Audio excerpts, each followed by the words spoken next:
Welcome to the From the 108 podcast, starring the drunk uncles of White Sox Twitter. He's a Twitter-like whore, an Instagram thirst trap, and your grandma's guilty pleasure, Beef Loaf. A West Coast attitude in a decidedly Midwest body, My Sock Summer. And your host, he's sharing obscure music thoughts to give you time to hit the bathroom, Cheesy E.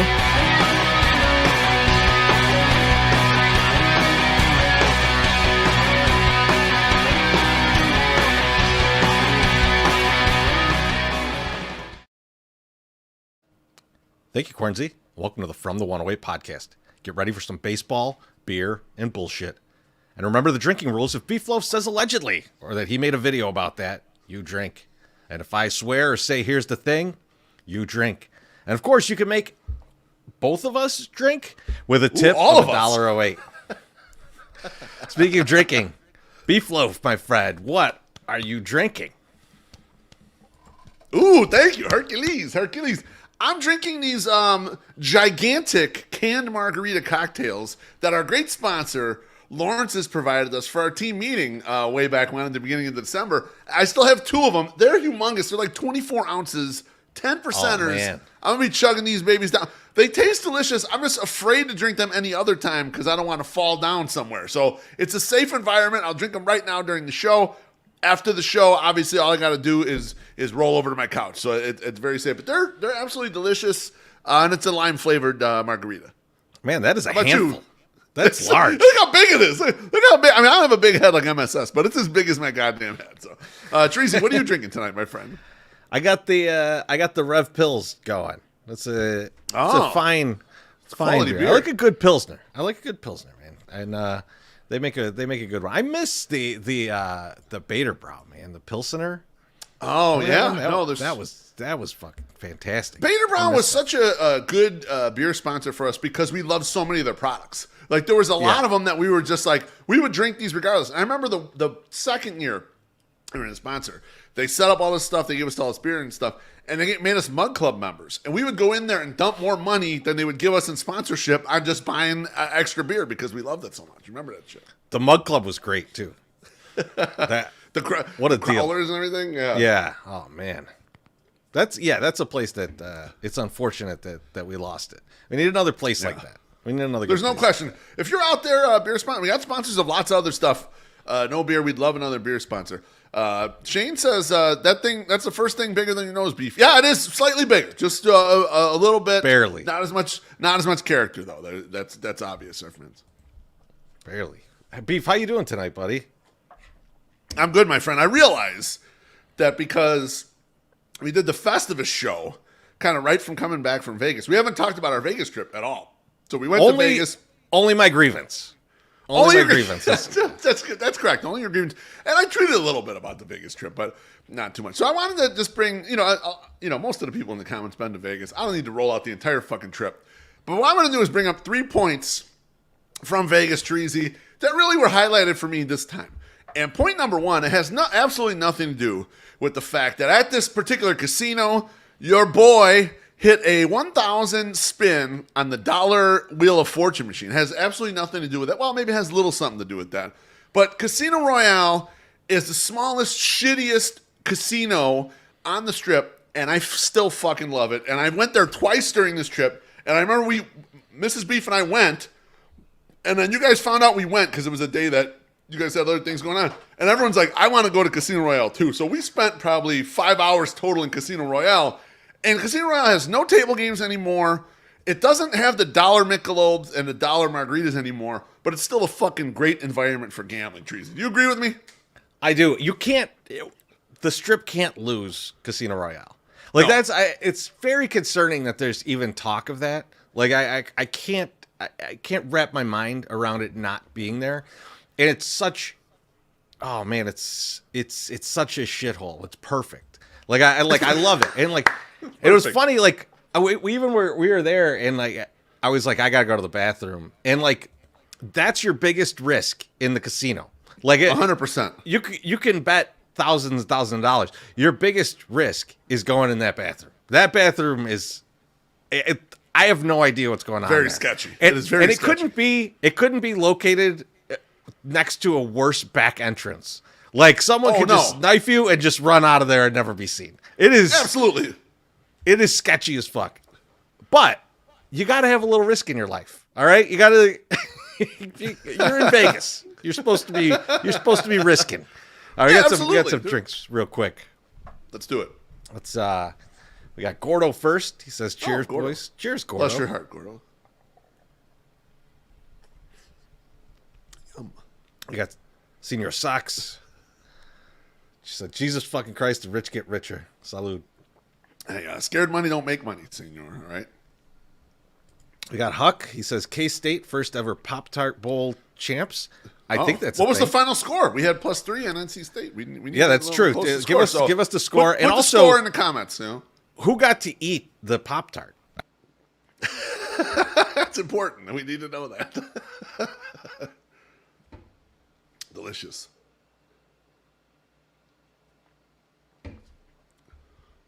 All right, and then the next drink up is from Shane Spagnola.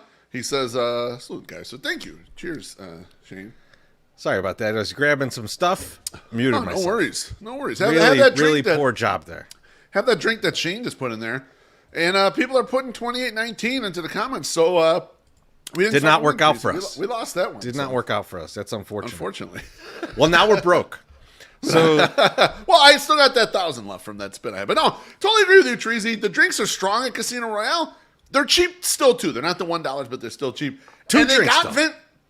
They'll bring the servers. If you order at the machine, the server bring you 2 drinks instead of just 1, which is outstanding. That's for and the service inside there, the slot people, everyone super friendly, super attentive, very helpful. And it's got vintage machines in there, shit that you're not going to find in any of the other casinos. It's like, I agree with you, Treasy. Do not let this place go. We need this place on the strip forever. There was 4 of us getting drinks from the server. And my guy, Tony C., tipped the server a $5 bill. Just a $5 bill on the 4 drinks. Yep. She came back in 15 minutes. And I was like, my big tippers need anything? And at first, I thought she was fucking with us. And then I realized those were some of the best tips she got all day. So I just ordered again. Just because I'm like, you know what? I need to give her an additional tip. Just because this is fucking ridiculous. That the $1.25 per drink was enough to make us extraordinary. It was monstrous. Absolutely right.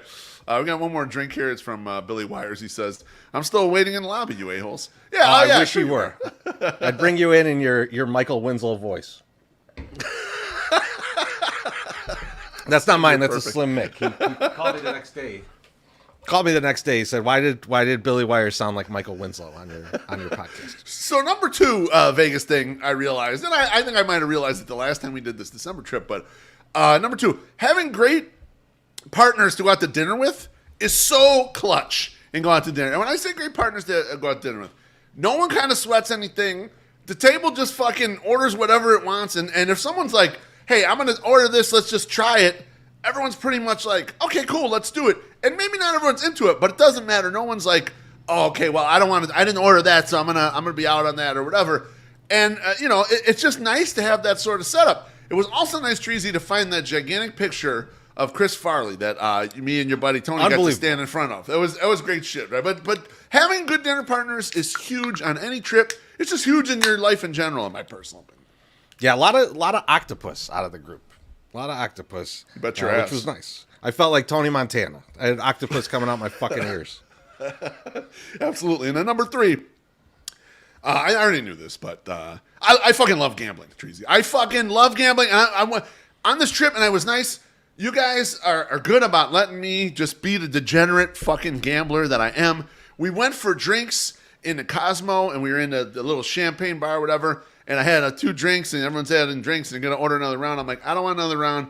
I'm going to go gamble right now while we're all sitting there. And I was like, and you're like, oh, you just got money burning a hole in your pocket. And I went to the machine and lost like $600 in no time. By the time I came back, it was 20 minutes. It didn't matter. But I realized I love gambling, and I love all sorts of gambling. I'm a big video poker guy, and that's how I get my status at the places. But fuck, man, when you go to Vegas, go sit at a table. Go sit at tables and meet crazy people from other places and dealers and shit. And when you're sitting at the table, man, if you want to tip the dealers, bet for them. Them motherfuckers are so bored. Put a goddamn bet down for them, because once in a while you'll hit some shit, and it makes the table a lot more exciting when the dealer's in on it.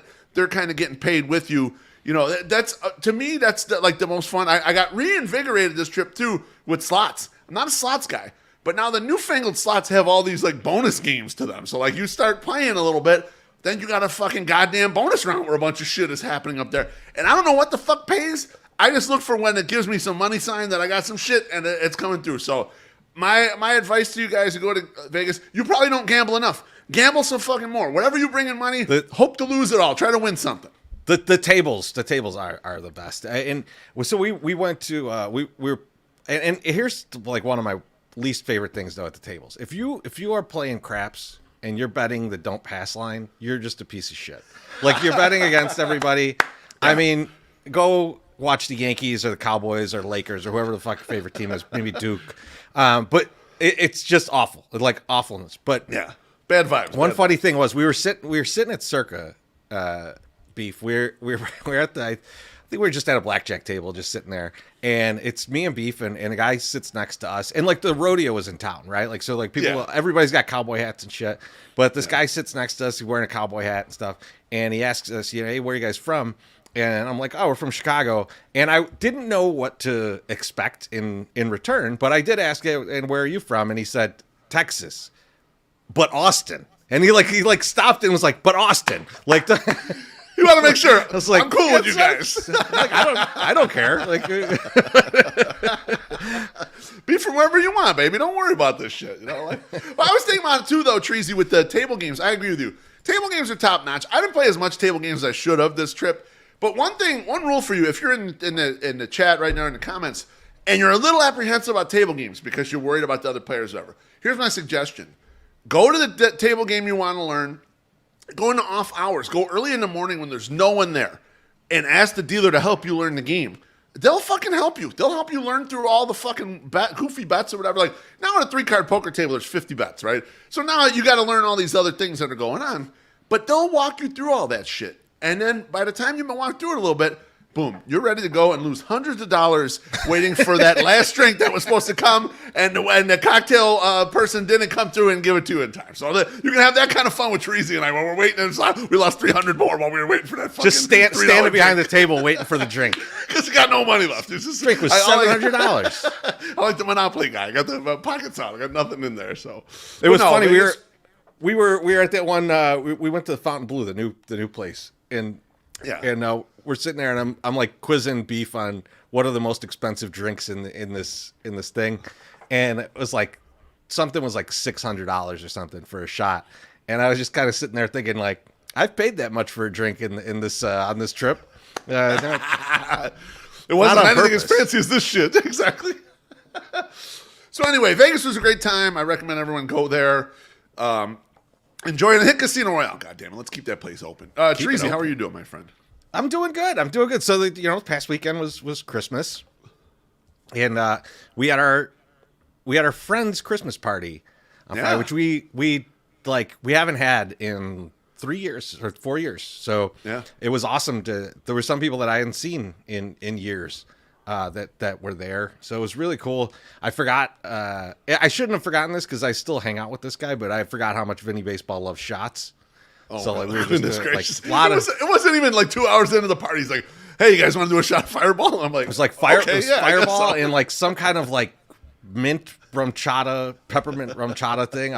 But hey man, I'm here for it. Right. Like, so we're having a great time, but we do like a white elephant gift exchange, you know? Yes, we do. And we get all kinds of weird shit. I think I got someone, like one of the gifts I got for the thing was like a bottle of Malort with like with the ornament, you know? And then I think some coffee mug or something. But I got a gift from my buddy that was fucking incredible. And please, everyone, reuse this. So my buddy made a calendar of pictures of himself that he gave to us as a present. But like, before you think like, oh, he probably took like really nice photos of himself and everything. No, these are just pictures that his kids candidly took of him throughout the year. And so I'm going to show you one. I'm going to cover up his face. I don't want to give away his identity. Yeah. But like this is him at like 3 a.m. eating pizza in a hotel room. And that's September. That's going to be my whole month of September. I'll be looking at that. And I can't wait. I honestly can't wait. It was like, it blew me away. It was like, I didn't come up with this idea and now I'm pissed off because like, this is so good. When that shit came out of the wrapping paper and you started flipping through it, I was dying laughing looking at that shit. People in the comments who just saw that, how much you think that gentleman weighs? How much you think that he's a big boy, right? He's a big guy. Feel free to post your amount you think that gentleman weighs. But great sense of humor in this guy, and the fact that he apparently has been doing this for a few years, but we just hadn't had the party so that we could do it. He gives it to someone every year, and we didn't know it was coming. So it was really even better the fact that we had no fucking clue that shit was coming. He's sleeping in at least 4 months of this calendar. It's just pictures of him asleep. It's fucking incredible. Absolutely. I missed that. And I loved having the Friends Christmas party back in, which is basically just drink your asses off for about 4 hours, stuff your faces, and catch up on old stories and tell old stories, basically. Shit from when we were, teenagers, early 20s, and we were all hanging out and going out to partying a lot. Now that we're all old folks, it's fun. It's nostalgic, in my opinion. And you got great friends when like you see someone for the first time in like 2-3 years, and you just pick up with like out of beat, or like just without, right away you're just telling jokes and just it all works out very smoothly. I loved it, man. It was great to see everybody, and I have this sexy calendar now. Yes, yes, you do. I guess it's about time for me to pay some bills, huh? Let's do it. This holiday season, Santa is ditching his sleigh and upgrading to a Mazda CX-5. With its sleek design and unmatched performance, the Mazda CX-5 is the perfect vehicle to help Santa deliver gifts around the world. Whether he's navigating snowy mountain roads or cruising through bustling city streets, Santa knows he can count on his Mazda CX-5 to get the job done. And with advanced safety features like blind spot monitoring and lane departure warning, Santa can rest easy knowing he's protected on his journey. So this Christmas, why not join Santa in driving a Mazda? With cutting-edge technology, unparalleled performance, and a stylish design, the Mazda CX-5 is the ultimate gift for anyone on your list. Visit MazdaOfOrlandPark.com to get all the specs and details on the complete line of Mazdas. Whether you're from the Chicagoland area, Northwest Indiana, or Southeast Wisconsin, they would love to have you visit and test drive a Mazda today. Happy holidays from your friends at Mazda of Orland Park. Mazda of Orland Park, home of the Zoom Nation. 8910 West 159th Street, Orland Park. 708-444-3200. Zoom. All right, it's time for. We haven't had this in a while. It's time for some White Sox talk. Time for some White Sox talk, baby. And we are going to talk about this gentleman. We're going to talk about Chris Getz a little bit because Beef, you wrote a blog about Chris Getz and defending Chris Getz and his defense. Sort of, yeah, a little bit. So I wrote a blog the morning that we actually flew to Vegas. I was going to do a video, but ran out of time. I needed to get to the airport and get shit-faced before we got in the goddamn plane. But the article is Chris Getz's initial defense, and what it is some of Chris Getz's early moves and how he told you and me and Treasy and everybody else, I'm going to improve this goddamn defense. And that is exactly what he's done to start off with these moves. So what I want to do is show a couple graphs real quick here. We're going to use a stat called defensive runs saved. It's not that important for you to know, but it is in the middle column there. And right next to it, basically runs equivalent, about 10 runs is worth a win. So what we're going to do is I put a column for win equivalent so you can see how fucking bad the 2023 White Sox and certain particular defenders hurt the White Sox. So at the top, we got the shortstops, and you knew it watching it, but Tim Anderson absolutely crushed the White Sox. Negative 16 defensive runs saved.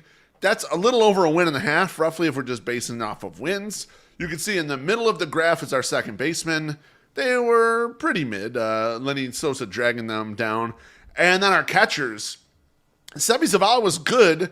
Yasmani Grandal was as terrible as you expected, White Sox fans. You watched him. You saw that he couldn't block a ball. You saw that he couldn't catch a ball. And guess what? The stats reflect that. Negative 11 defensive run save. Pile shortstop, second base, and catcher together. That's negative 25 defensive run saved. That's minus 2.5 wins. Treasy, that is goddamn terrible. So Chris Getz went out there in the marketplace this year and he grabbed three guys in the early going. He grabbed Paul DeJong, Nicky Lopez, and Max Stassi. The graph in front of you now is me taking sort of some of their historical stats and layering them over maybe about the amount of innings that they'll play for the White Sox this year. So I've got the top section with Paul DeJong, actually in the positive category, unlike Tim Anderson. Nicky Lopez filling in there in second base with most of the innings. And then currently I have Max Stassi in here at the time when I wrote this article, assuming he'd be basically a full-time catcher there, popping that up.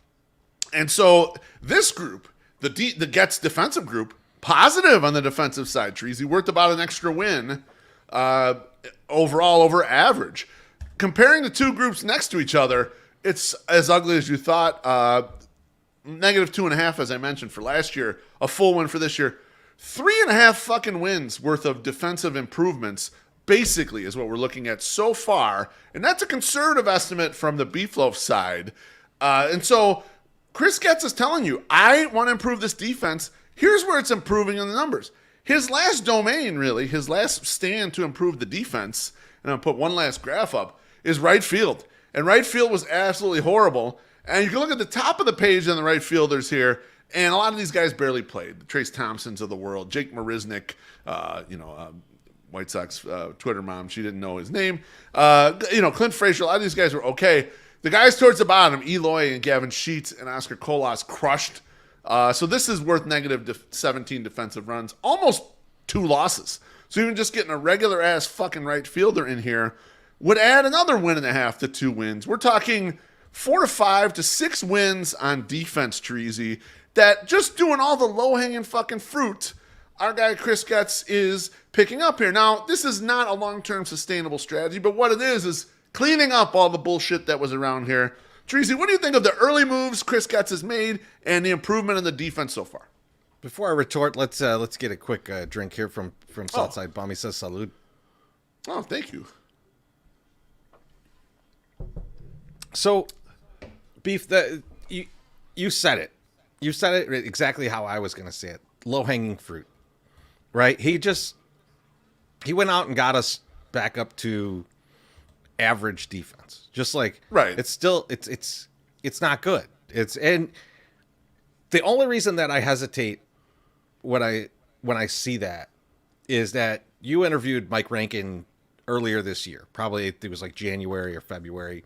That's and right. You asked him kind of point blank, what does Chris Getz do here? Because that is something that I've had a problem with his entire time. And that was before he was the GM. Yeah, that was when he was just in charge of development. Months before That's correct. He's the GM. But he's already, at that point, already 5 years in to being in charge of player development. And the whole thing was just like, well, they were so far behind that he's got them caught up. And it's like, but he doesn't, right? Like just treading water is terrible. Because as soon as one thing goes wrong, you're drowning, right? And you see that in the pipeline that he created. Anything goes a little bit wrong. Anyone's got to come up a little bit early. Anybody gets injured. And then it's like, oh, well, it's not my fault. It's someone else's fault that this happened. And so that's what I'm concerned with here. Yeah, you got this up to snuff with defense on the defensive side. None of these guys can hit, and none of them have upside. That's true. Zero upside on any of the guys that he got. Maybe Stassi. Like that's your only guy that maybe, like if the hit tool comes back and he starts hitting some home runs, then you got something. But for the most part, like you got guys that are like, you probably could have put, some of the guys you had in the minors that only play defense into those positions and got a similar output. Well, that's where I'll disagree with you, Treasy. I'll disagree with you there because they had Lenny Sosa, and Lenny Sosa was negative. I'll put the graph back up there from last year. If you look at second base, Sosa was in there, and he was negative. So, I'm not sure. Zach Remillard was okay. So I see your point there. He was decent at second base, a little bit above average. But I think maybe it might be even more of an indictment that they don't have a guy in the minors who is even we could just plug him in and he's a good defender and that's all he does. Some of this is I agree with you to a point. What the fuck? Didn't you already have a guy who can glove it at some position? But it was, bring that fucking asshole he was the up guy there? in charge of that, right? And he can't even produce that. right? Like so now I'm taking it that he's going to fix these problems somehow, and also he went after guys that there's not, like, it would be different if Paul DeJong was Andrelton Simmons, right? Right. Yeah. Where it's like the defense is so good. Just retired. Yeah, he did retire today. That's what I think it was on the top of my mind for that. But he was so good defensively that you're like, I don't care if he hits because he's worth a lot. Paul DeJong's worth a little, right? Yes, he's not correct, bad, but No. he's just glove, yeah. slightly above average with the glove, and he can't hit anymore. It's over hitting wise, right? Like if you're gonna get someone like that, like Isaiah Kiner-Falefa would have been a better move because in 21 and 22 he was like 10 defensive runs saved when he was playing shortstop full time. Right. Like if you could jump from being like negative 17 or whatever it was to being positive 10, like that's a move. Or like at catcher going out and getting Gary Sanchez, right? Like, and you might laugh and be like, Gary Sanchez isn't good on defense. He is good on defense. Yeah, he was 7 defensive runs saved last year, and I think he was even more the year before. He's improved a lot from his old. And he might run into 15 home runs, right? So like, that's something where it's like, okay, now we're really flipping over to a better defensive player, but also this guy might accidentally hit some home runs for us, right? Like he's going to strike out a ton, but he's going to hit some home runs. Like those, I'd rather see them take some risks like that than just go like, well, this guy's the cheapest guy available, and we're gonna get him in here. But it leads me to another point. Martin Maldonado is one of these guys, and so is Paul DeJong, where I'm not sure anyone else wanted them. Paul DeJong is a guy that I'm fairly certain no one else was going to offer a major league contract, and that's how they got him. Okay. And I think right now, that's kind of all the White Sox have to offer. Do you want a spot on a major league roster? You know, do you want, or do you want? It's easy. Just want to enlighten you on this one point. You know how you get the free agents? Be the highest bidder. They're the highest bidder for those guys, okay? And that's how every free agent's gotten, okay? No one wanted them as bad as you. Yes, I understand, but that's it. And so, yeah, these guys aren't that good, and they're not that high, but that is how you get every free agent, though, is you got to give them the best offer for their whatever it is, and it could be playing time or whatever, but that's the best offer. Well, that's where I'm getting beef, because even if you had the most money on some of these guys, they wouldn't come here, right? Like, you can't go to, like, I would be in disbelief if Cody Bellinger said, I'm going to play for the White Sox because they're giving me more money. Or let's get a different example. Yeah. Teoscar Hernandez, right? I think we would both be okay with him playing right field. That would be a nice upgrade. But if we're offering $2 million more a year than the Dodgers are, that dude's going to play for the Dodgers. Yeah, he's going to play for the Dodgers. It's just what's going to happen. And so I think that is the predicament that the Sox are in. And I think, as we get into the next part that we want to talk about, which is, as we mentioned, we were just in Vegas. Yeah, I mean, before we get into that point, though, I want to shit back on your point because I don't agree with this entirely. And the reason why, okay, a couple things. One, you're right, and you're making my point a little bit. You're right that some of these free agents will not come here. Even if you offer them a lot more, they don't want to be here, okay? Chris Getz has got to learn to shop in the bargain bin, and not just because the White Sox are cheap, which is a reason why you need to shop in the bargain bin. But it's also because of the way free agency is starting to work out in MLB. There's less and less of a fucking middle class. You're either getting the superstars that end up out in free agency because they tell the teams, screw off, I'm not taking an early extension, even one that's fair market value. I want to test the market when it's out there. Or you're getting the guys at the end of deals who no team really wants to extend and have out there longer. And so a lot of the alpha for a GM right now is plucking off the bottom of the market, lower middle, bottom up tiers of the market. Rick Hahn was absolutely horrible at this. So I'm happy that Chris Getz is getting a lot of bites at the apple. I want him to get some practice right fucking now while the team sucks and to try to learn how to do this. And if he harvests a couple things, these are all like I see people yelling about Martin Maldonado and then the signing to Tim Hill. These cost nothing. These are 1 year fucking nothings. And some of them got a little bit upside with an additional option, but Fuck that. It's not even worth any of that shit. It does two things. One, it lets him test doing this. He's not been the GM. And as you mentioned, Treasy, he wasn't that great as a developmental guy. So he needs some practice at this shit kind of right out of the gate. And number two, at least God forbid, for now, he is blocking every single potential prospect that we have, at least for this year, at least until they're goddamn ready. But he has Band-Aids in place that you can easily rip off. If that prospect's crushing it down there in the minors, if Colson Montgomery is all world, guess what? Paul DeJong sit his fat ass next to Pedro Grifal, okay? If Edgar Carroll comes shooting through and he's like the would-be prospect, guess what? Martin Maldonado and Max Stassi can go sit their asses on the bench, and you got room for this. But at least he covered up these spots. At least he didn't shove Oscar Colas in there with two hands and said, good luck, big boy. Hope you can actually hit at the major league level. At least there is some thought behind this. I agree with you. It's not a great long-term strategy, but at least there is a strategy here, and it looks like more of a strategy than when Han was in place. I'm not willing to say I like Getz yet, but at least it looks like something to me. I think it's an overly careful strategy so far, right? And I want to see. I'm going to need to see more. Maybe he's just being careful at shortstop, and he just wants to go like, you know what? I don't want to have anyone saying like, you should have kept Timmy and this and that, and I'm just going to put someone there who's going to obviously be better at defense. We know they won't do anything else. And he's just playing it safe there. But he's got to take risks other places because we're running out of places where someone might hit a fucking ball.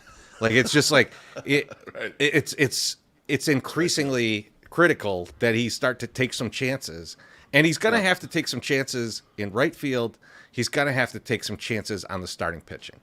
And, like, I need to see that. Eric Fetty I'm optimistic about what that is, right? Like that has upside. That's something where there's pedigree. There is upside. Like that kind of move, I like. Paul DeJong, I just don't fucking care, right? And Maldonado and Hill, I don't really think about them much. Those are kind of role play, just like you got a backup catcher and you got a middle reliever. It's not that crazy. I like the Tim Hill idea of like a ground ball pitcher, submarine. Right. There's a great story with him. Tracy, that's another thing I'm seeing out there, and I want to bring up this point too. People are like, well, this guy was terrible last year or whatever, and so now they're bringing him. This is what buying at the bottom of the market looks like, okay? Yeah. You don't want to do the opposite, which was what Han always did, which give a guy a bunch of money when he just had his fucking career year and do some stupid relievers. shit. Especially relievers. And he would fuck it up every time. You want to do the opposite of that. Now, realistically, you want to dig even deeper. You want like these non-roster invitee type guys, and those guys bink themselves and get on the roster. 1.8 million is probably even a little more than you want to spend in these situations. But you're buying the bottom of the market. This is what you're trying to do. Yes, these are flawed toys, and this is what you're trying to buy here and see if you can actually hit something. So there's a fundamental misunderstanding of it, or White Sox fans are just, their assholes are so fucking puckered that they just can't even think straight. Like, yeah, that's what they're doing here. It might not work. It's 1.8 million. Who gives a flying fuck, all right? We don't need it to go to Jerry's trust fund, okay? Let's put it at least a little of it on the goddamn field. So just to like set everyone straight with that shit, I'm with you there. And I'm just, I think that's a good lead into what we're going to be talking about next, which is, as I mentioned, we were in Vegas. I was like, I've got to go see what the Diamondbacks line is for regular season wins because I want to bet the under. So it was 85.5. I bet the under. Nice. I just got no faith in that team. Luckily, the Sox are trying to become the Diamondbacks, but the other thing I looked was what are the Sox at, and it was 64.5. Yep. And like I so badly wanted to bet the over because I'm thinking to myself, how could they be as bad as they were last year? Mm-hmm. But they are. In fact, they might be worse. They could be right now. They could be. Yeah. And so I wanted to talk with you, Beef, and we got a drink that we got to get to before we jump too far into it. It's from Jackie Treehorn. It says more upside in 2024. Jets or White Sox? I have no idea. Jackie, I'm going to say Jets because they'll get the quarterback situation straightened out. Aaron Rodgers will come back on his bionic leg, and then that's at least a decent quarterback at age 40 or whatever the fuck he is. The White Sox, I think, they'll be better than we're all thinking they are right now, but they're not really a playoff team. So cheers, thank you. So, we're right now. I'm on the under, but what, Beef, would get you to say okay, we signed this guy, we got this guy. I'm confident I'm gonna bet the over at this point. And I think that the key thing here, as we think through this, and why it was tough for me to kind of wrap my head around this, is they can't just be a little bit better than last year, because if you come out and you are not kind of even in the mix at all, they are going to trade everyone who's in there last year, which is almost the entire team. That's right. Meaning the product in the back half of the season can go winless for like large stretches. So Terrible. so you need to actually build yourself into the kind of the middle of the pack. Yep. To not just dump everybody, because the playoff format allows for middle of the pack to be involved. So give me one kind of maybe outside the box, maybe crazy idea that gets you on board. Yeah, sure. So I recently just wrote about this. I wrote a blog from the108.com. I think we released it 2 days ago, maybe, about trading Dylan Cease in an unorthodox style. And the first thing I would do is I would trade Dylan Cease and Gregory Santos, for that matter, to get the deal done. And in return from the Rays, I would get Randy Arozareno and Brandon Lau. And the reason why I'd get these guys is because you mentioned it in last segment. Chris Getz's plan on offense right now is hope that all of our hitters from last year that didn't hit get a dead cat bounce, meaning Moncada starts hitting again like he should. Andrew Benintendi starts hitting again like he should. Eloy starts hitting again like he should. And Andrew Vaughn starts hitting like we thought he could, because he's never hit more than he's actually hitting, which isn't very much. That cannot be a plan on offense. And we had a historically bad White Sox offense last year.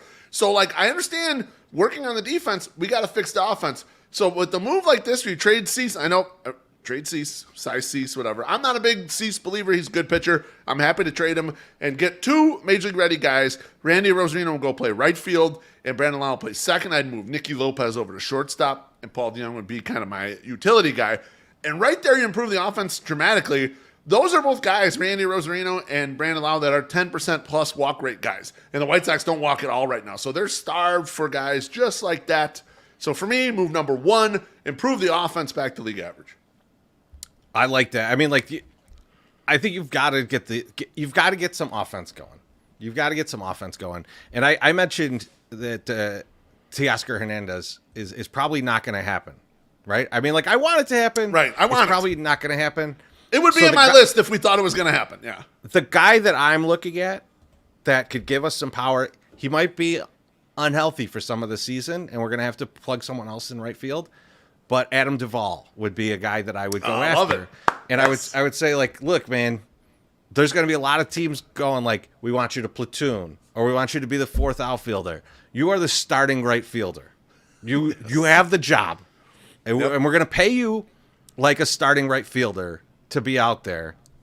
We'll do a 1-year contract so that if if you do great, you go somewhere else and you make a ton of money.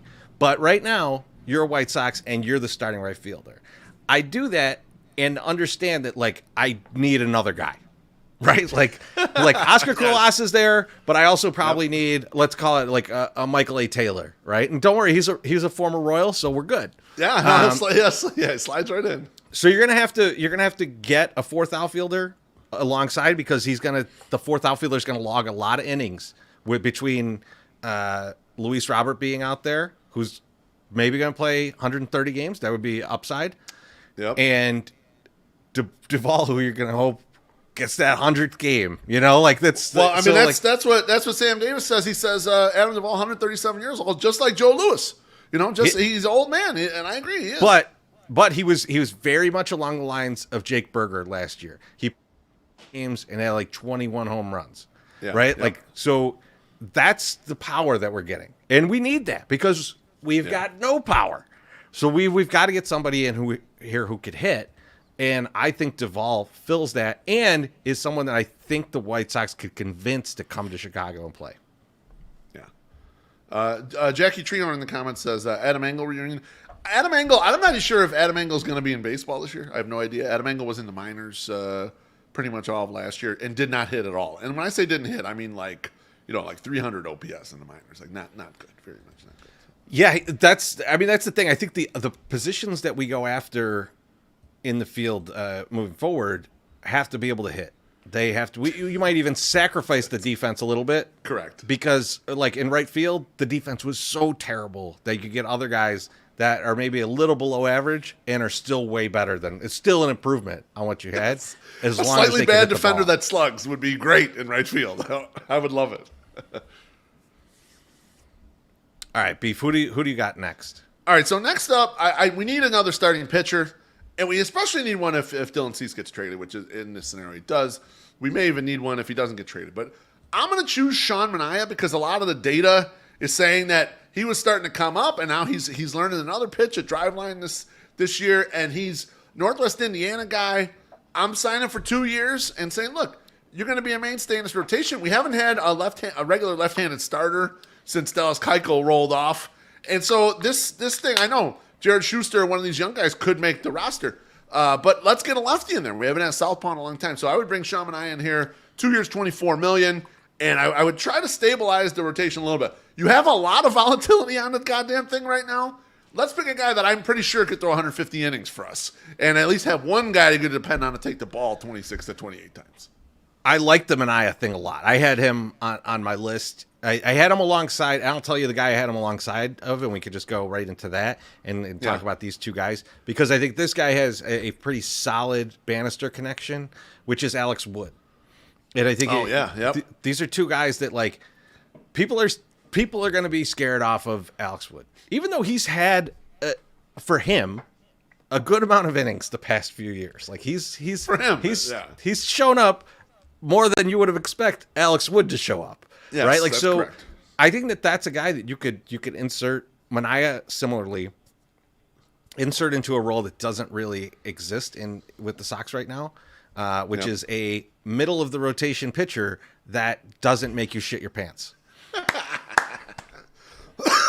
We're desperately needing those types of guys, Tracy, because we have none of them right now. They took a ton of gambles, and including Eric Fetty, who I believe will be fine, and maybe he is that type of guy, but I'm still not sure because all the success was in Korea, none of it was here. So I agree with you. Like, we could just use, how about just a guy who's pitched in the majors, had some success, and we can trust when he gets the ball. Nothing will be really fucked up because the rest of the rotation I cannot trust for that right now.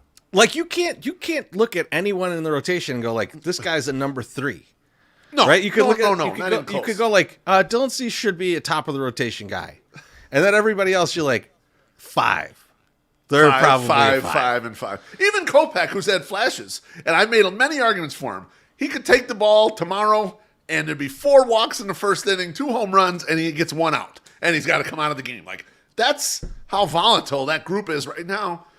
So I agree with you. We got to lay something in there that's actually, reasonable. Yeah, I mean, I think that the pitching right there, I think that's I'm on the same wavelength as you. I was looking at one guy though, Beef, and obviously I'm not looking at the youngest guys here, right? I'm looking at older guys, or I'm looking at young guys who are about to get pushed out of being a starter. Those are where kind of my mind is at. And I know you like this guy. I know he's also injury prone. But if you gave him a 2-year contract at a reasonable rate, it might outbid everybody, and that's Hyun-Jin Ryu. My guy. I'm not sure he can pitch anymore, but we'll try it. Yeah, but I mean, like, when he looks good, he looks really good. But he seems to be hurt a lot, and it's just, again, this is a high risk, high reward situation, and it might be all downside, and you got to cut him, and like it's a Dallas Keuchel situation, right? Or you get a 2 or a 3 out of the guy. Yeah, I mean, he was non-terrible last year. He didn't pitch a lot. He was non-terrible, but he was hurt very much in 2022. His last and he wasn't very good. His last reasonable year was 2021. So I mean, he'll be 37 this year. That's old. I mean, like that's an old guy. I'm not. You know what? I'm willing to take shots. The other thing is too, Trees. You had a lot of volatility. Something will work out. Like it's like the old poker player axiom. If you go all in a bunch of times with an edge, you add those edges up. Okay, eventually you're gonna take this over. So let's go to the other side then. A young guy, well, youngish, 29, who could or could not be a starting pitcher moving forward, but has a huge ground ball rate, and that's Dakota Hudson. Okay. Like that's a guy that might be like, he might even take a minor league deal, knowing that there's a shot at him being a starter with the White Sox. Right. So like that's someone that I would also look of high volatility. I might get nothing out of this, but I could have a starting pitcher out of this. Pedigree. I mean, yeah, these are the types of chances Chris Getz needs to take. These are the type of chances Rick Hahn didn't take enough of in 2018 and 2019 as this team was 2017 too, as this team was rolling up into the quote unquote contention window. Take all the risk you want right now, Chris Getz. This is the way. Try to goddamn hit something. All right, Beef, what do you got next? My last one that would really make me believe I'm trading Andrew Vaughn's ass out of here, okay? I've been telling y'all for 3 years that he hasn't produced and he wasn't going to produce, and he still hasn't produced for this team. He just hasn't been good enough. I'm trading him away for whatever he's worth right now. Some team might really still buy in on him, fine, and I'm signing Rhys Hoskins. I know that guy can hit the fucking ball out of the ballpark. I know he'll smash home runs, and he will walk too, and so he's going to play first base. Eloy, I'm keeping on DH. So Rhys Hoskins, 3 years, $45 million. There's 0% chance anyone in the marketplace will give him that many goddamn years right now. So if you're the White Sox, you way overbid for a guy, right-handed hitter, a huge amount of power. Yeah, there's a lot of strikeouts there, but there's also a lot of walks. Fuck it. We need goddamn home runs. Rhys Hoskins, my man. Beef, in my list, I had a Vaughn trade. So You did? Really? Okay. All right. for Willie Adames. Oh, yes. It's a lot of like I'm not that's the kind of thing where it's like it shoots the moon defensively, and the guy could knock it out of the park. Yeah. Yeah, I mean, I would love it if they did it for sure. Yeah. There was just smoke around him getting traded before the offseason started, or around when the offseason started. So he was someone who's been on my mind. I'm not sure that the Brewers would do it, but at the same time, I never know what they're gonna do. Like they are very Rays like in the way that they trade. So maybe it's Vaughn plus another guy, but also Adames is making money. He's getting close to the end of that contract. Like, so I don't know. It could be, maybe they're ready to get out from under it. Then maybe they don't think he's the shortstop he's going to be, as he's head to his 30s. And it could be. So it's been on my mind, and it kind of fit there. And I was like, oh, I'll throw this at you, because that was one idea, because I was looking at what shortstops would have made sense instead of DeYoung, and there's not much, because you have to go to the trade market. You would have had to trade, yeah. There's nothing in free agency. Second base is similar. Like Nicky Tracy, Lopez you know what I saw? actually doesn't look too bad with the free agent market. You know what surprised me is when I was looking at the Rule 5. So this was kind of after the White Sox had made the trade for they'd already made the trade for Soroka and all those guys, and then they'd already kind of like brought Paul DeYoung in. Then the Rule 5 trade happened. The Rule 5 draft happens, and my guy Nasim Nunez from the Marlins, who's like a 70 glove at shortstop, the guy can't hit. They'll knock the fucking bat out of his hand. He gets picked. He was picked right after the White Sox. The Nationals picked him in the Rule 5, and I was like, bro, that is the guy I would have picked in the Rule 5 and said, bro, shortstop is yours. We know you can't hit. It's not much different than DeYoung. DeYoung might run into a couple home runs, but he's also probably a worse defender than Nunez is at this point in his career.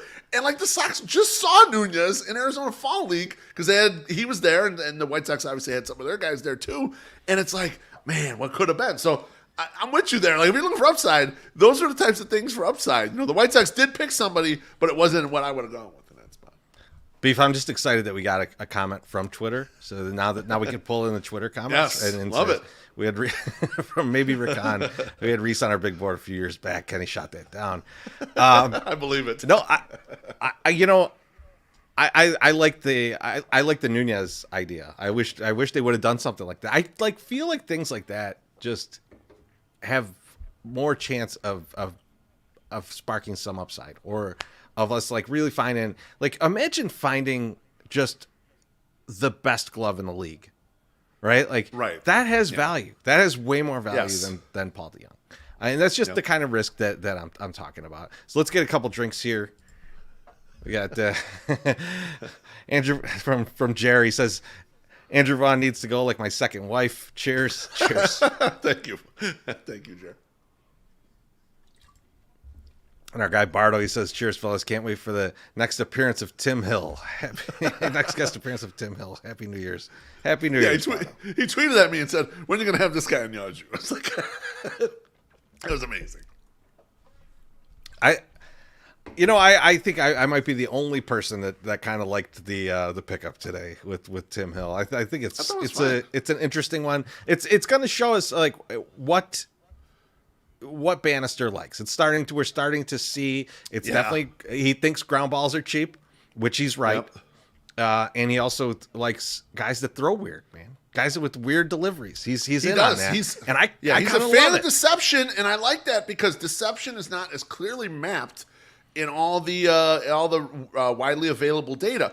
And so there's a spot where you can gain an advantage potentially. You might not, but at least he's thinking about like that sort of shit. It's encouraging to see the White Sox do some of these things.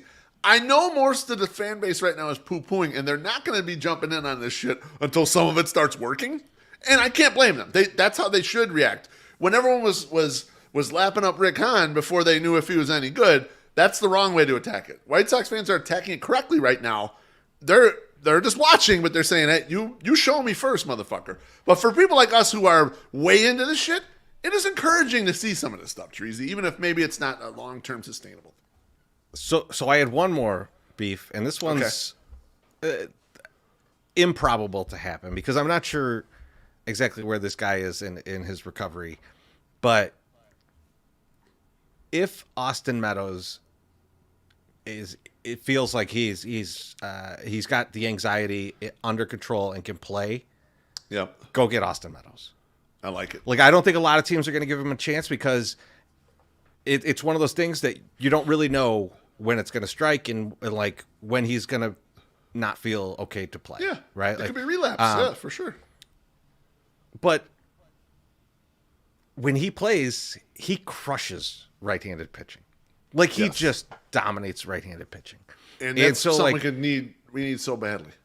And why not be a team to get in front of that and say, like, speaking of the Royals, like everything's the Royals. The Royals are one of the first people that had someone on the road with the team in that kind of capacity, working with players, on player psychology and helping them along. Like, get someone like that, have them with the team and help him along the way. But that bat's worth it. And that guy, as much as he's people are down on him about his outfielding, if you look at his metrics, it's the arm that's bad. Like, he doesn't have a good arm. His range is fine for being, especially in guaranteed rate. Like, he'll be fine. You don't need in a lot right of range, field. Right? He won't throw anyone out at home. People are going to run on him. First to third, that shit's going to happen.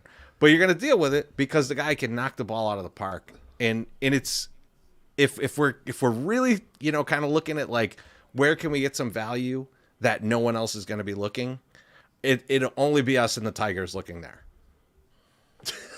Yeah, it's true. And these are the trees you shake when you're trying to find value. The Eric Fetty thing is the type of thing you do when you want to find value, So like, and I agree with you. The Tim Hill thing is the type of thing you want to do. You find value.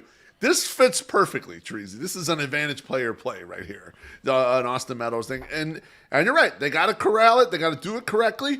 You don't want to fuck the thing up here. But I love this idea. I think it's a great idea. So we get all these guys, and maybe bet 64.5. Like, it's easy. Is there an alt line that can bet over 68.5? That's oh man. I think we can get a nice amount of wins with this squad that we're building. I mean, I think there's a if you hit on a few of these guys, like let's just be reasonable and say, like, we get two of these guys. This is what we get. We get Manaea and we get Duvall. Yep. Is that enough to put you over the top and say, this team will win 65 games? I think probably. I think it probably is. I think like putting a legitimate guy in a spot, and even if it's just one side of the thing, to be honest with you, even if they sign someone like Joey Gallo, who I'm pretty sure can handle it on the glove side, I'm not sure the bat is worth a shit anymore. But I think that's enough for me to say they won't be like a bottom 3 team in the league. And I know it's tough after what we just looked at, But I just think everything went wrong last year. And so, like, I don't expect everything to go wrong again. Now, I don't expect them to be good, but I don't expect everything to go wrong. Getting 66 wins. That's what we're really working towards. Great success. All right, I'm gonna pay some bills if you don't mind. Once upon a time in the Chicago River, there lived a small and jolly shrimp named Santa Shrimp. He was known for his bright red color and his love for spreading joy and happiness among his fellow river friends. One year, as Santa Shrimp was making his rounds, he came across a group of sad and lonely fish who had lost their way in the Chicago River. Santa Shrimp knew he had to help them. He gathered his buddies Coconut Shrimp and Scallops, and together they worked tirelessly to guide the lost fish back to their home. When they reached the fish's home, the lost fish were overjoyed to be reunited with their families, and they thanked Santa Shrimp and his friends for their kindness and bravery. And so, every year as the holiday season approached, Santa Shrimp would don his red and white suit and set out on a new adventure, ready to spread cheer and make a difference in the Chicago River. Merry Christmas and Happy New Year from your friends at Lawrence's Fish and Shrimp. When you're out and about this holiday season, stop by one of their 4 locations to refuel. Check them out at chicagoshrimp.com and place an order if you are on the go. Lawrence's Fisheries, serving the seafood you crave since 1950. I gotta remind myself to cut out Shanta Shrimp just as a soundbite. So when that just put it out commercial there. goes away, we still have it. I don't want to lose that. No, absolutely not. The first time it played, the amount of people that put Shanta Shrimp in the comments was terrific. I love it. I think normally at this time we have we do a lot of different bits, and I think the thing that everybody's kind of doing right now is their New Year's resolutions. Everybody's kind of doing, we're going to do this better next year. We're going to do this better next year. You know what? Fuck that. Yep. We want to tell you guys what you should do better next year. All right? That's right. Enough about us. Like, we're doing just fine. Thank you very much. We got ideas for other people. That's right. We got too many ideas. We want to give away some ideas for you people out there. You're thinking about starting up a blog or a podcast or something. Don't worry. We got ideas for you. We got things for you to do with your time, so we don't waste ours on it. So fucking right. So I think, Beef, I'll let you kick it off because you're an idea guy. I want to hear an idea from you. I am an idea guy, and this is just a general idea. It's not about content, although I do have some content ideas in there. I was thinking about this the first night we were in Vegas, Treasy. We sit down in Amalfi, and as what usually happens when we go out to dinner, if we're going to make a decision on wine, that usually goes in my lap. I have to make the decision on wine, and I've spent a lot of years learning enough just so I can order wine at dinner, and that was kind of always my goal. Is like, I want to know enough about wine to be able to be the guy and just order some dinner or talk to the sommelier and figure out what's going on. You know what? That shouldn't be that hard. It shouldn't be years worth of shit. And I think one of the chain restaurants, maybe a Capitol Grill or Ruth's Chris, should put a YouTube video, 10 to 15 minutes, teaching people exactly what you need to do to figure out how to buy wine for your group. Understand the price point for the group. Understand flavor profiles for the group. Understand what we're going to eat this type of meal. What's going to roughly line up with that sort of thing. I did that when we were in Amalfi. I didn't know their list very well. I looked at the Super Tuscans. I thought that was something that, as a group, we would enjoy a lot. They're generally the cab forward. Then I realized, okay, I'm looking at this group.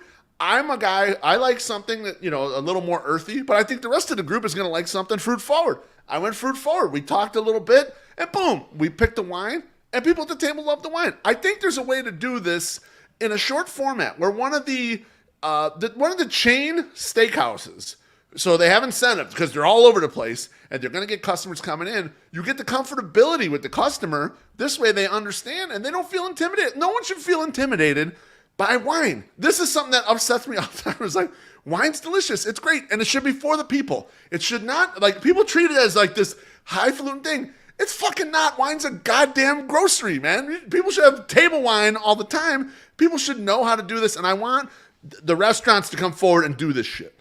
I like this because the restaurants are heavily incentivized to do this because the markup on wine is insane. Oh, yes. Like you go, just write down the wines that you see at the restaurant next time you go to the restaurant, and then go on or look them up right when you're at the table. Look them up on Binny's and see how much that shit costs. It's quadruple. Like they are up 400%. They're doing just fine on this shit. And but you're right about that, Treasy. But also conversely, beer and especially craft beer and craft cocktails are getting so goddamn expensive that relative to those other choices of alcohol at the table, wine's coming back. Like it's coming back to the pack as far as pricing. So why not? And it's something that wine keeps. And a lot of times, in order to have they got to have a lot of wine in the store. So they would like to keep moving the inventory. So yeah, to me this is a no-brainer, and it's also a good idea because I would just like everyone to be more comfortable looking at a wine list, understand, and even if you don't know, just knowing enough so that you can look at it and be like, okay, well, let's maybe what about this one, and ask the either if you don't know, it's a wait staff, or if they have a sommelier. Some places have a sommelier, and sommeliers actually are generally really nice and extremely helpful. They seem scary, but they're absolutely not. We need to break this wall down, baby. And so I'm on this quest right away. I love it. I think that should happen. Now, my idea is slightly different, but kind of restaurant related. So I think we've got a good amount of people out here reviewing food and reviewing beer, reviewing bourbon, all these different things, right? We've got all these different reviews, but what I don't have out there is anyone reviewing bathrooms. I need the Chicago shit show.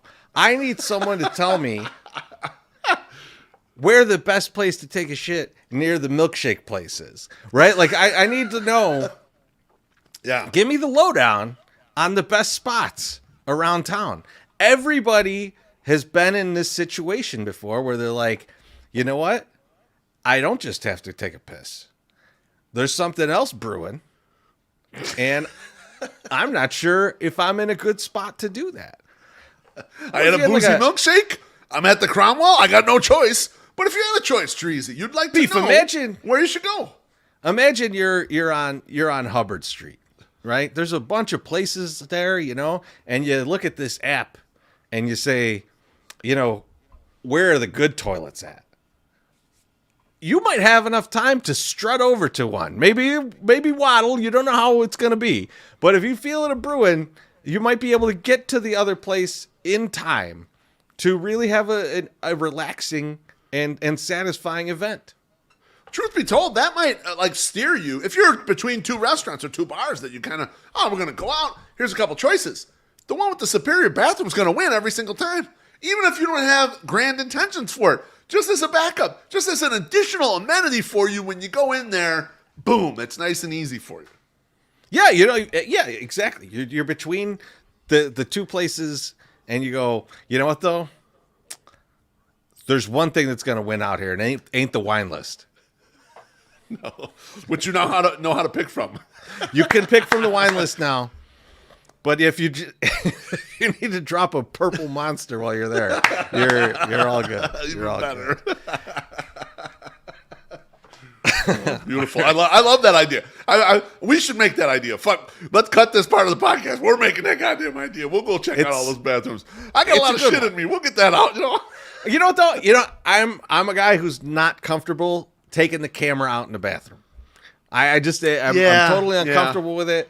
And there was that picture online the other day of that guy with his pants around his ankles taking a piss. What a beaut! There's no way.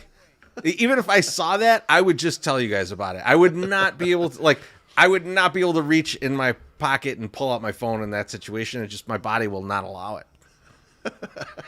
Timothy Maher says, Maggiano's has great bathrooms. Every toilet is basically in its own closet.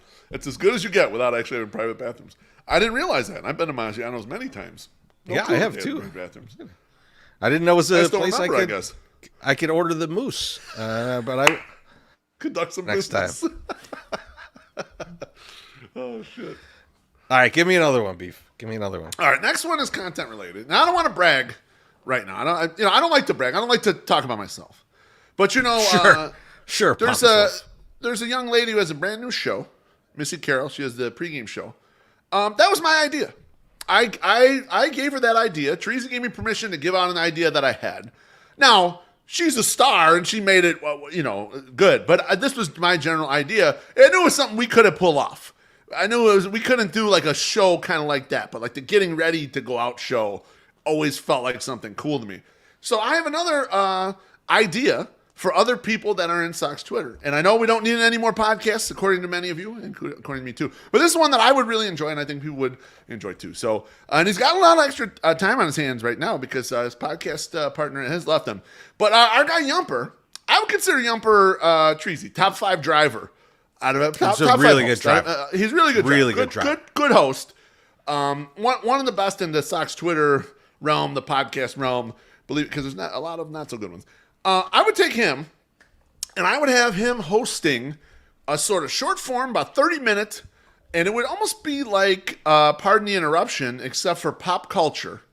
And his co-hosts would be Baloney and HBIC from the Bums. Because the Bums do like the Kardashian shit better than they do sports, so why not just fucking lean into that shit and do a speed round, 5 or 6 topics, fly through that shit, 25 to 30 minutes. I think Yumper can keep them fucking moving. I think that would be a lot of fun. I think that's the type of show that would, it doesn't need to be a long show, and you could do it more often if you wanted to. You say, okay, we got our topics. Let's go boom, boom, boom, boom, boom. Knock that shit out in a half hour. And I think it would sell. Because those guys, they got the gift of gab. It's just when they get to sports, it's HBIC just complains the entire time, and he makes me sad. And Peter's having to look up stats because the other guys don't know the stats. So this form to me would work. I want this, but I want Yump and Baloney to do at least 2 minutes in Spanish and watch Jason.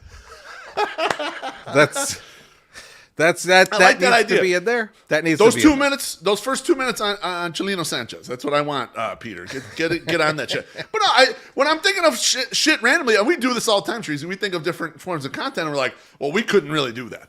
But someone else could probably do it, and you try to think of someone who's a good match. For me, this is a good match. These three could actually work great together on something like short form like this. So I love those guys too. Get to it. 2024. Get to that shit. Okay. I would love to see that.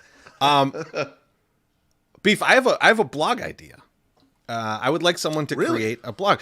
I feel like blogs are underdone now. Everybody just they go straight to the podcast. They skip over the blog, and I think the blog has a lot of value because it's easy. You get a quick read, whatever. It's short form. Well, there's also Treasy. There's also certain people like the written word. They don't want to listen to idiots like us for an hour. And sometimes there needs to be an easy way to go backwards and find something. And that's why I want this site to exist. So you're familiar with MLB Trade Rumors. It's one of my favorite sites. Love that site. I go to it all the time. It's awesome. And they have, that if it gets to that site, it's been put out by one of the top guys. Even when the Ohtani shit was coming out, it was like there was that Blue Jays thing going down. They were very clear about this is speculative, right? They're really good about that. But I want someone to track the guys that are bad at it. I want someone to track all the insiders. This dude that was Ohtani's going to the Cubs, 575 over 12 years. Because that guy's going to just delete that post, right? All these insiders are going to just delete the post where they fuck up. No, someone needs to be getting that in their blog and saying, this guy predicted this day. Update, he fucked up, right? And then have rankings of here's all these insiders and here's the percentage of accuracy. Oh, right? My God, that would be great. That kind of leaderboard. But you want them to do them but you want it as bottom 25 like Fornelli does for college football, where it's only the worst ones is what you want, right? Just only the shittiest guys, right? God, all the sandwich accounts. Hector Gomez is going to get dragged. I feel so bad. Poor Hector. Poor Hector. I like Hector too, man. He seems like a good guy, but he's fucked. He's going to be part of it. I love this just from the sheer hilarity of it because no one documents it. Pretty much people are just fuck that person. We'll ignore them. No way. Put it on blast, man. Put it out there forever. You're right. In perpetuity. Capture this shit. So that we come back next year, we could laugh about all the shit from the prior year that was fucked up. So when we all saw that's whatever the guy's name was, I'm not even going to promote him, the guy that I put up. Yeah. When everybody saw that thing about Ohtani to the Cubs, it's like, who the fuck is this guy? Right? And you start looking at it, and like the only things that he has up are like he hit, right? Like, oh yeah, this seems, he got this one, whatever. And then you look at people commenting who've been following for a while, and they're like showing screenshots. Hey, you deleted this, you fucking asshole. Like, and you're like, oh man, it would be useful if I had a thing that I could go like, oh, this guy's on MLB Insiders that suck.com, Like, I want that so that I could just reference. It's a great reference. I love this idea. It's funny you bring this up, and it'll segue into my next one because our guy James Fox put out first he said that the White Sox were close to signing Martin Maldonado before it became common knowledge, and then it became common knowledge sort of afterwards. So he was kind of like the first one on that. And then in tandem with that, he said they're close to signing a left-handed reliever, and that's probably going to break next week or whatever. And when he put that out there, we were laughing in our group chat because my Sox owner was like, I'm going to put the opposite. I'm going to say the White Sox are close to signing a right-handed reliever and leave it real vague like that. And then he goes, if they sign a righty, then everyone's got to credit me. And we were laughing about that shit. It's like, yeah, you could do that. And James was on the mark. He has people. He has known people there. But I want to segue because I want to do a content thing for Future Sox. So Future Sox now, over the past few weeks, they've changed leadership. It was Mike Rankin who was the head honcho there. And now he's taking a step back, I assume, to do some other things. He's still going to be contributing. But now James Fox is going to be the leader there. And he tweeted out something about, there's going to be some new shows and new formats and all this stuff. And one suggestion for James, I almost DM'd him the suggestion, but I'll just put it on the podcast right now, and we'll see if it gets back to him. But one of the funniest things and I like James, a lot of times we butt heads on White Sox stuff, but I like him personally, and I've always gotten along great with him. But one of my favorite things about his Twitter account is he is incessantly listening to 670 The Score. And no one on 670 The Score pisses him off more than Bruce Levine. He fucking buries Bruce Levine on a weekly basis on Twitter. Don't do it on Twitter, James. Fucking put that as a 5-minute segment in whatever show you're doing and just fucking destroy this man on a podcast. Whatever format or whatever, fucking bury the dude for the dumb stuff that he says on air. That would be great podcasting. So, James, get that done. Lay that into one of your shows. I know you guys are on the Broadcast Basement. I'm sure Lanuti will love this. You fucking piling on a guy, and it'll be hilarious. So get all over that shit. I like when people take a shot at someone, but a reasonable shot, not just like a character shot or whatever. Just like the guy's full of shit. He's talking some shit here, and I like that. So, James, get down on that for me. I mean, James could start the site. I mean, like, I think this goes together. This goes together pretty well. Absolutely. Beef, I have a few more. I do too. These two are White Sox Twitter related, so I want to just pair these together. Do it. So back, and this is something we'd have to bring back. This existed. This is back when Ben Rosen was writing for us. Oh yeah, and he would do the White Sox Twitter power rankings, and like that needs to come back. That needs to come back. In some form. Well, but I agree with that. Not only that, Treasy, but like just White Sox Twitter lore in general. All right, like well, a lot of us can't put. Let me go to my next statement, and then you could jump in because this needs to be paired with. I want someone to create a map, like in Risk, of all the factions and who's at war with who. Like I want this, like this kind of Risk, like, and hey, if you're a good developer, I want to see like things moving around and shit. Like make it interesting. But I want the factions, and I want them on a warring map. I also want the power rankings and the power rankings from each faction, if possible. Oh, I like that. The families, if you will, but like, almost like mafia families. Beef, to where you're going with the lore. With the lore, I think there should be backstories to each faction. And then there should be like some grayed out areas. Like these don't exist anymore. Yeah, deceased. Not naming names on who's deceased, Treasy, but Dan Reyes says, beef for CHGO. Those are my guys, baby. But sometimes I got to fire on Sean, and sometimes I got to fire on Herbie, and always got to fire on Vinny Duber. Don't worry about that. You know what? We coexist, but they're not interested in having us on the show anymore. Treasy tore shit up the opening week, and they ain't said nothing to us. They're still mad that I was right about Joe Kelly, but that's just neither here nor there. That's right. That's absolutely right. No, so I love this idea completely because White Sox Twitter is big enough where it deserves like a nod to its own lore. And like the 108 tourney does it, but it only does it for 3 weeks a year. So that's not enough in my opinion. I went on Pinwheels and Ivy, and we did 20 minutes on White Sox lore of me and Mitch Kaminsky feuding or whatever, and then we broke bread and we followed each other. There could be a whole content line of this. I don't want to get into that, but he was not happy you were there. Go ahead. He was not happy you were there. Who is? You could tell. You could tell. The B-Flow shine is big, all right? When I come into the room, I'm pushing other egos out the way. That's just the way it is. You pop on that screen, Mitch looked like someone shitting his Cheerios, man. But I gave him a follow. I'm still following him right now. We're 24 hours from when I hit the follow button, and I'm still following. Mrs. Beef says he still hates you. Maybe. I don't know, all right? But I was friendly. Look, my guy Father Zoe and my guy Alex Rude, those are two of my guys, all right? If they say got to come on and we got to squash this beef, we'll squash this beef. I was having to sit down because they said so. So that's just the way. And I got no ill will towards Mitch. I was having fun with him. I'm just breaking his balls. It got further than I needed to. It's all in good fun. But Beef, I need another idea from you.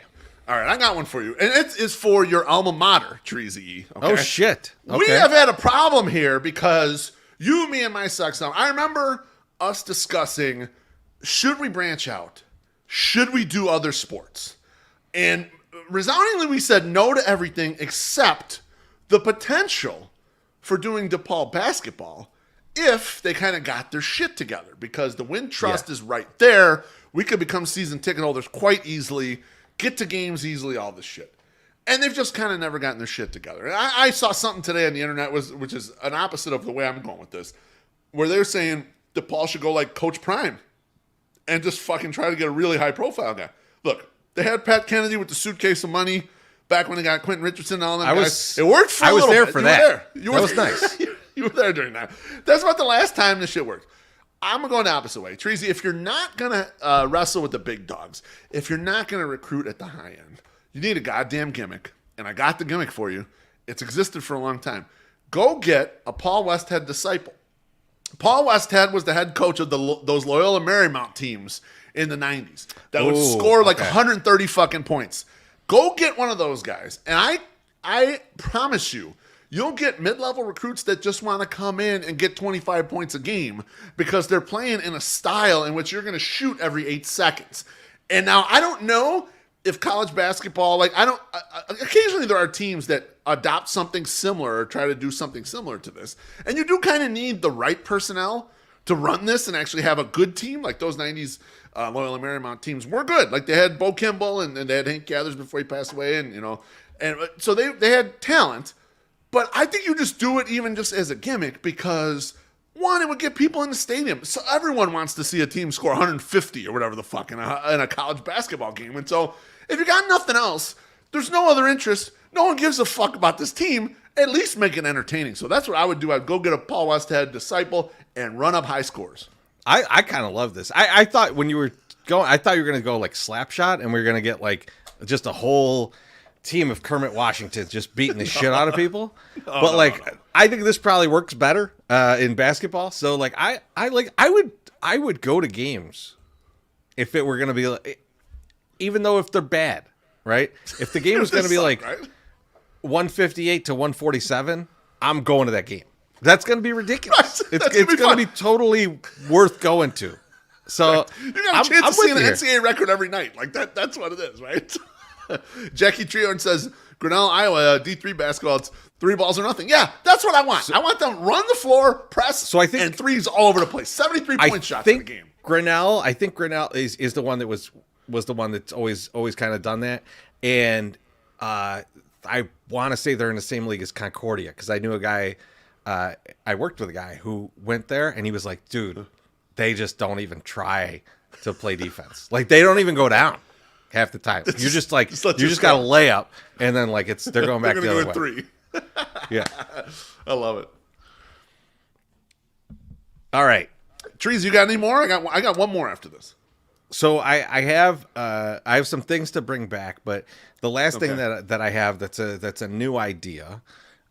This is a little bit into the hornier section of the world, but I think that like this would be a good software engineering project for somebody. It's a Chrome extension that searches for your obituary every morning, and if it finds it, it deletes your browser history. So like there's always like oh, I got this friend, he'll delete my browser history. You don't need that anymore. We got a Chrome extension just for you. And I know the actuaries out there are like, oh well, there's already databases that you could do that. You can't do that. You can't do that. No. Once you explain what it's for, no one's going to give you access to those. So you got to search for the obituary. So sometimes you're going to be wrong. If you've got a common name, man, your browser history is getting deleted a lot. But for most you need to people, buy protection. You got to buy protection for it, then, Tracy. For most people, it'll work. Sammy Davis said HBIC just started a Kickstarter for this. Yes, I totally agree with it. Mrs. Beef said this is a genius idea. It absolutely is. There's no question. Although once you're dead, do you really care what people think of you? There's a level of. I guess some people maybe you do, but like I don't know. Most people probably don't. You pay for the extension while you're alive, so I don't give a shit. The money's in your pocket right at that point. Huh? All right, This is the last one I got, Treasy. And it's probably not surprising. This is Sopranos based. So I know, David Chase made, he made Many Saints in Newark. And that's fine. I enjoyed it okay. But it's really doing a backstory about kind of the main characters. It's going back and doing, Dickie Maltasanti and then Tony Soprano's early upbringing and then his dad and Uncle Junior and all that shit. You know what? Fuck that. We've had enough of those characters. What we need is him to go back and do backstories about characters from the show that were lightly covered, but their history might really unlock something more about the show for all the real hardcore Sopranos watchers. And for me, I got 3 right out of the gate. I got Jackie Aprile Sr. How did he rise to power so quickly? How was he such a young boss? So revered by Tony, and Uncle Junior didn't even give him that much grief while he was the boss. And then, there's the big power war, all that shit with them. So, I would love to see his upbringing. And you hear a little of it, them robbing the card game and all that shit. But you don't get full color on how he became the guy he was, how he became so trusted and so well thought of at such a young age. So, he's number 1. Number 2, Feach LaManna. He's an old-time gangster who had gone away, and he was from the old country. I would like the old times done, but done through his perspective, watching him come up. And then eventually as he goes to jail, whatever, because when he comes out, he is a big part of the lore of these guys. It was his card game that they had robbed. So he was right at the center of Tony and Jackie and those guys coming up. And so I would love to see kind of his path. What was he? How big of a fish was he? Because he's revered in the later days by all the young guys. They like his stories and stuff. I'd love to see the stories playing out in real life.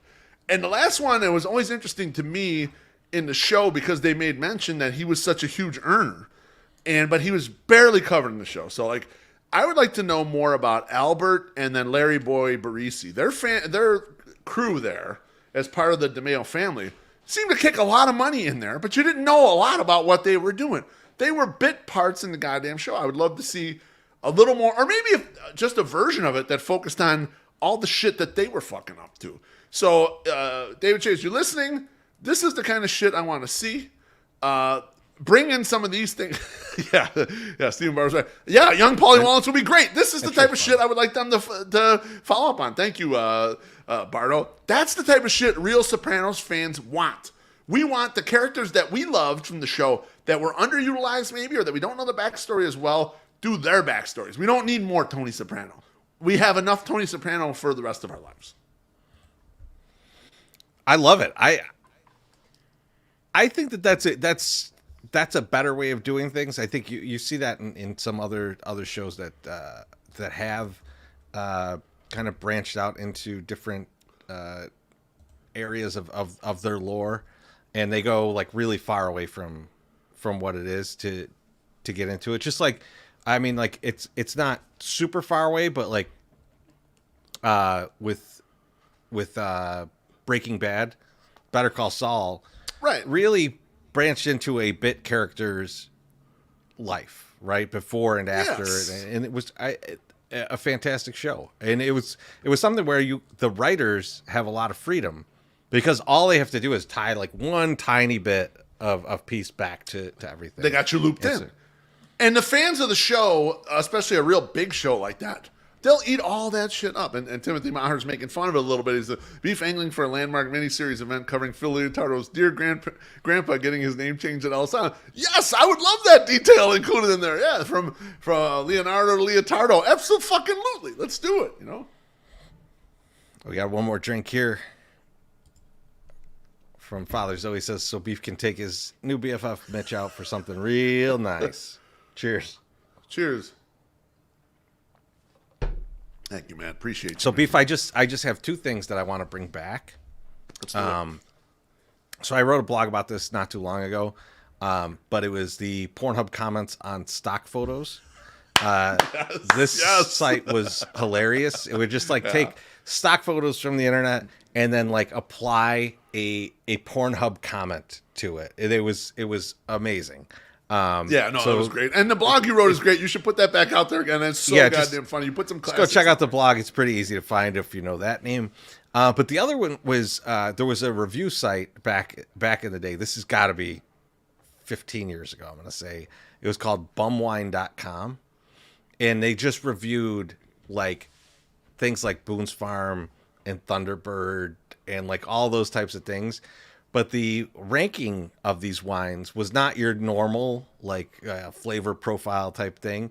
It was like how warm it makes your chest, like how bad the hangover is, like all these different things.